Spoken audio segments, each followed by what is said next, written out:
That other people's children are terrifying. Nothing screams America like half-priced happy hour drinks at the local Chili's.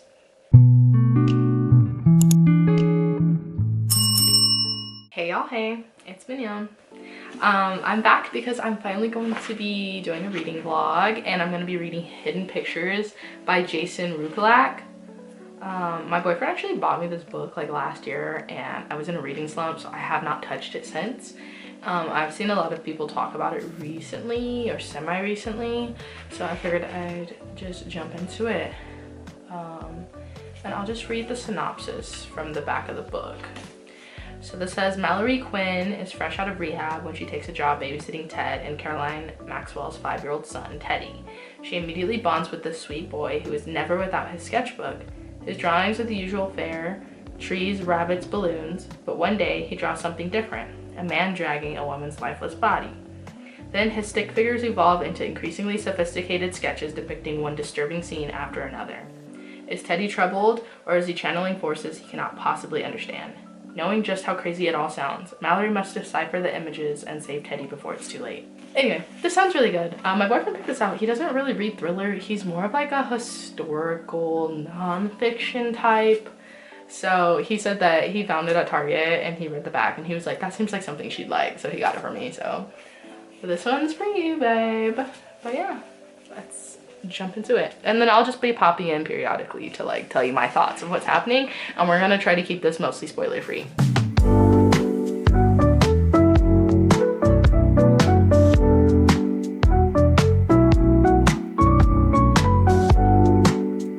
Okay, so I'm on page 25, and so far the book is about this girl who has a history of like drug abuse and stuff, and she's recovered. She's like 18 and a half months into rehab, and her like sponsoree has introduced her to a family that she's hopefully potentially going to be like a babysitter nanny for, and they live in like the suburbs in Jersey or Philly.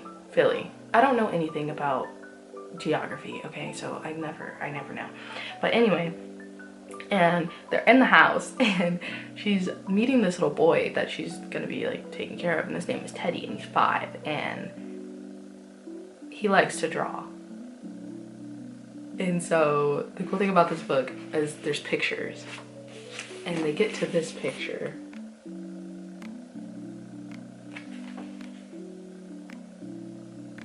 Already terrifying, and he says that that's his special friend, and her name is Anya, and that she plays with him when his parents are at work.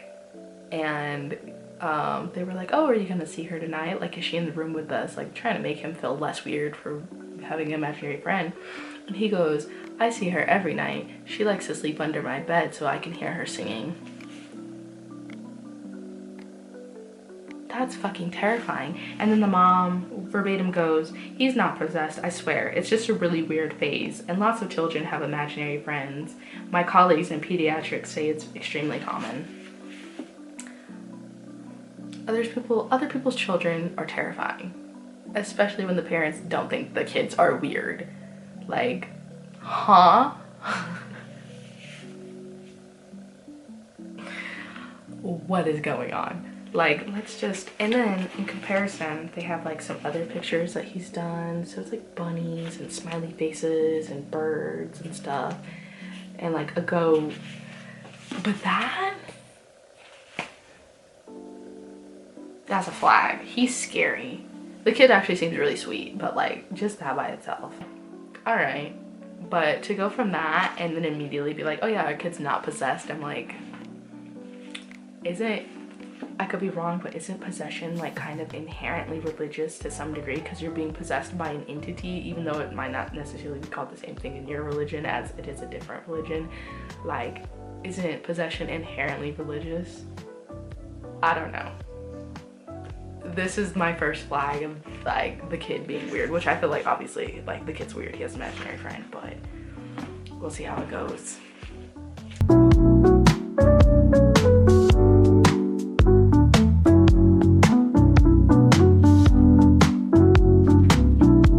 Very little progress since my last turning on the camera, but I just have to reiterate that other people's children are terrifying. Terrifying. Oh my God. Like, it's not even him, it's just the drawings. Like, I really hope this book isn't gonna make me mad with the decisions that take place, because when you watch a lot of horror and thriller movies and you have weird fucking kids, everyone glosses over it until someone's literally dead, or like they see something fly across the room and they're like, you're crazy, that didn't happen. Oh my God. And like, it's weird because I feel like in movies and stuff, they're always like, it's normal for kids to have an imaginary friend. I never had an imaginary friend, ever. Literally ever. Like, but granted, I feel like in movies and stuff, it's always kids who have like really good upbringings and like normal parents and normal like childhoods that have these like really weird fucking imaginary friends. Also, I'm not sure the next time I'm gonna pop in because it's Veterans Day when I'm filming this, and I used to be in the military. My boyfriend's currently in the military, so we're probably gonna go out and get Veterans Day food, because nothing screams America like half-price happy hour drinks at the local Chili's.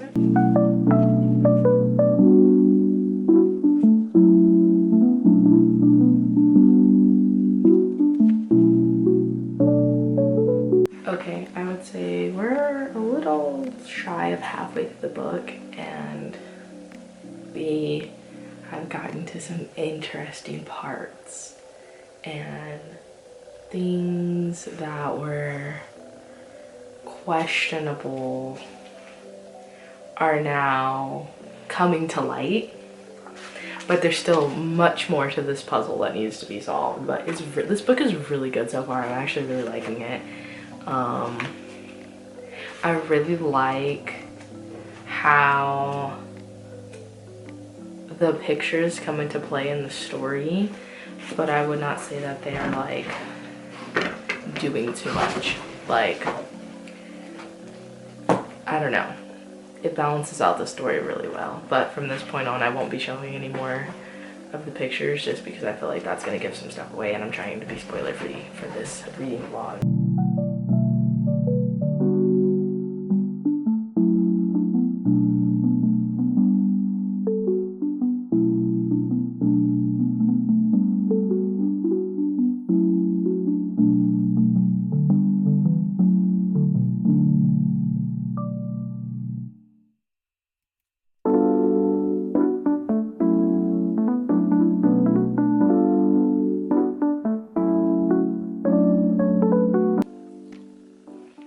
In case you're wondering, I'm eating the triple cheese penne pasta with chicken from Applebee's. I give it a solid 4, but it's leftovers. So anyway, if you're wondering where we are, we're currently in my living room in a giant green papasan chair. I don't know where I left off on the vlog last night. I got home, I did some reading on and off because my boyfriend was building my new makeup vanity. And if you want to see some lifestyle and makeup and hair content, I will have my original YouTube channel linked below. This is actually my second channel, so my original one is just called Menyon L. Anyway, we're still in Hidden Figures. Hidden Figures? What? Isn't that the movie about like black women in NASA? Anyway, Hidden Pictures.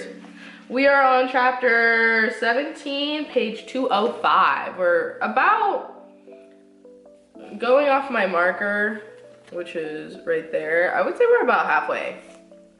Maybe a little bit more than halfway. I don't remember how many pages I said there were. But yeah, it's pretty good so far. Also, to address the shirt, yes, it's a Rooster Teeth shirt. R.I.P. Rooster Teeth, and it was just the end of an era. Okay, I don't know if this is an unpopular opinion or not. I feel like I'm really low in the camera. Try not to knock my pasta over.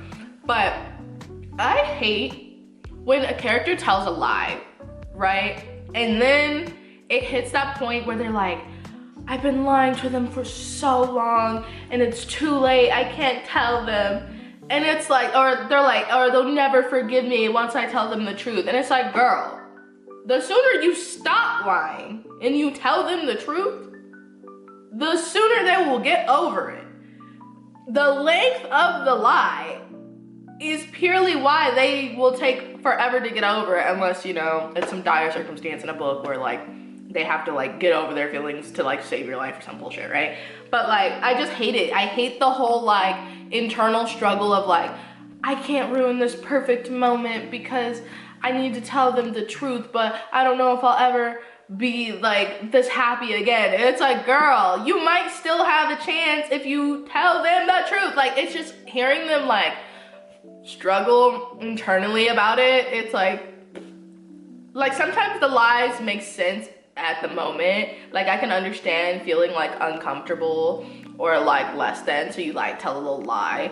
But once it hits a point, you need to just be like, okay, I'm gonna just be honest with you. The first time we met, I lied to you because I lied to you about this, this, and this because I felt insecure or I felt like however, right? And then rip the Band-Aid off, give them like 2 weeks, however long, let them reach out when they're ready and call it a day. Or they might not think it's a big enough deal and they're like, okay, I don't really care anyway. I would have done the same shit. But instead, you want to keep going and keep going and keep going. And then it's like, oh, I don't know why I lied to you for so long. And it's like, then you got to read all about that. Like, bro, just man up. Like, girl, hold yourself accountable. Rip the Band-Aid off. Like, fuck. I just hate it. I hate it. I'm sorry. I hate the trope. Like, we all lie, but damn. If you gonna do it, don't fucking cry about it later. Like, Anyway, all characters need some internal conflict, but like, that doesn't mean I want to read about it all the fucking time. Anyway.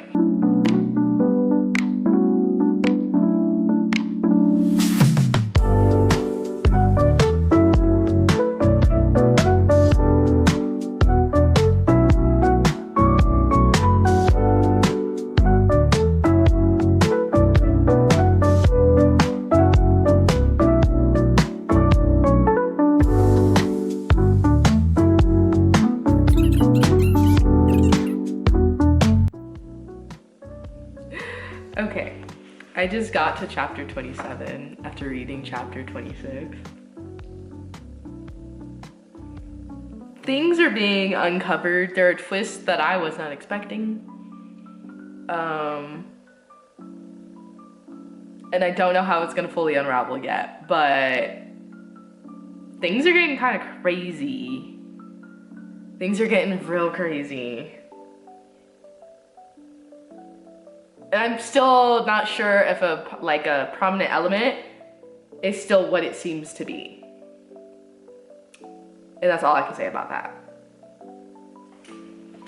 So, we shall see.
Okay, I finished the book.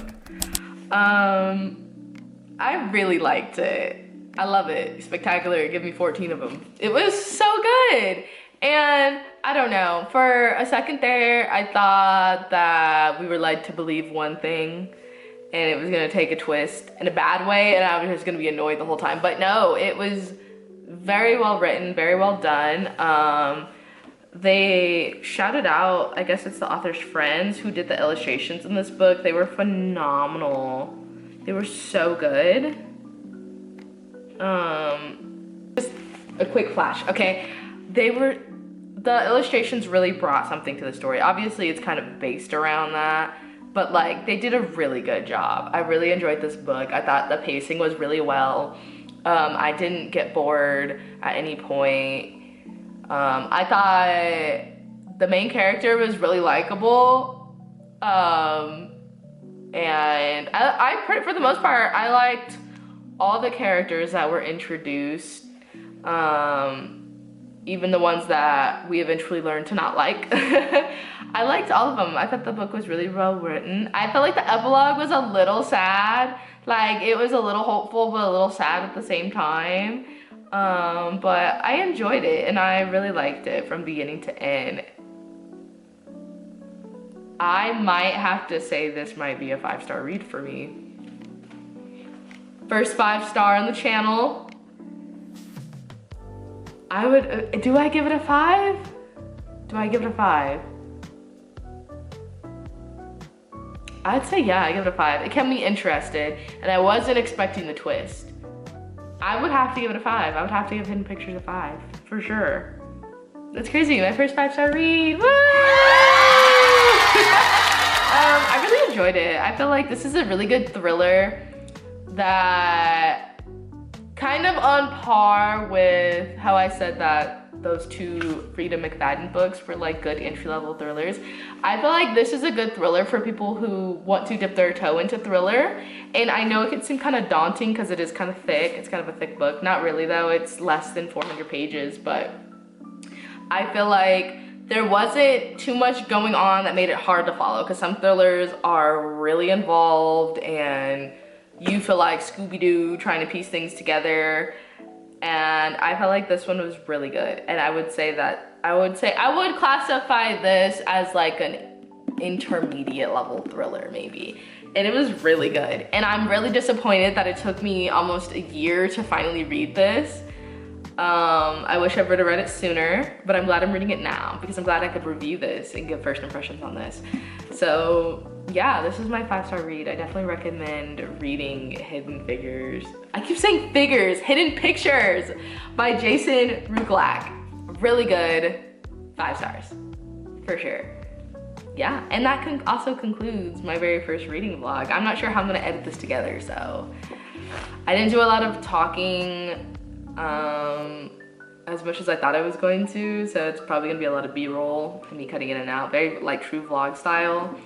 But I really enjoyed it, and I don't know what I'm reading next, but I will let y'all know. Anyway, see you next time, bye!